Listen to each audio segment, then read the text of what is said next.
David Shaw here with another off-the-record story.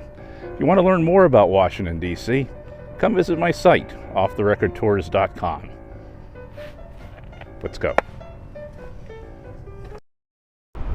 George Washington isn't the only revolutionary memorialized in Washington, D.C.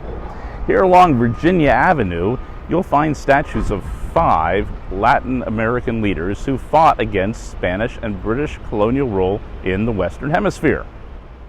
We start with Jose Gervasio Artigas, often called the father of Uruguayan independence. A student of the Enlightenment, much of his ideology was based on Thomas Paine's Common Sense and other documents of our revolutionary period. Like many revolutionaries of his time, Artigas died in exile. It wasn't until well after his death that his contributions were recognized. The statue was a gift from Uruguay in 1950. Here's Simón Bolívar. He's known as the George Washington of South America. And in this statue, he's wearing a medal that was once Washington's. It's sculpted by Felix C. Weldon, who also did the U.S. Marine Corps Memorial.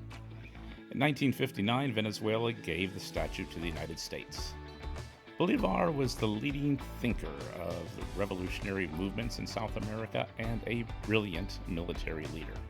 And Venezuela, Colombia, Peru, Ecuador, Panama, and Bolivia owe their independence to him.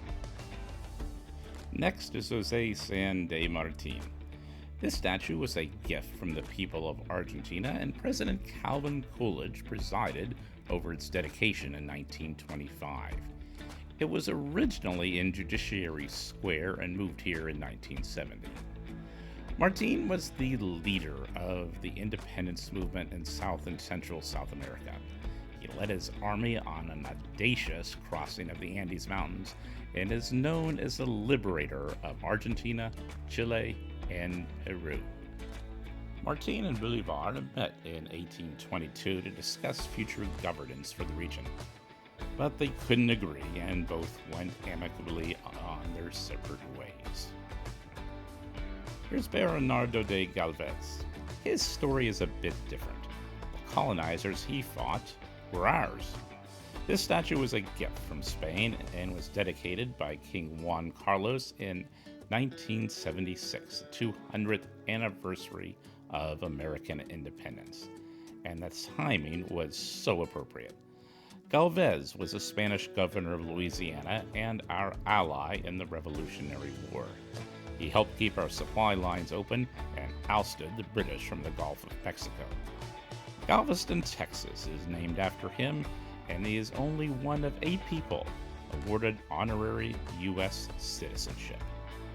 This is Benito Juárez. He is the first and so far only indigenous president of Mexico, and he fought oppression of a different sort. Juárez is best remembered for the Reforma, a series of constitutional reforms which supported civil liberties, the principle that no one is above the law, and that the authority of civilian government is above the military and Roman Catholic Church. And if getting all that done was not enough, he was constantly fighting off European countries trying to rule Mexico. The statue was a gift from Mexico in 1969. Underneath is an urn containing soil from Juárez's home in Guillatao, Oaxaca. These statues of liberators are all in the vicinity of the Organization of American States, and that's a topic for a future episode. Well, I hope you enjoyed that off-the-record story. If you want to learn more about Washington, D.C., things seen and unseen, arrange your tour of your nation's capital at offtherecordtours.com. Until then, I'm David Shaw.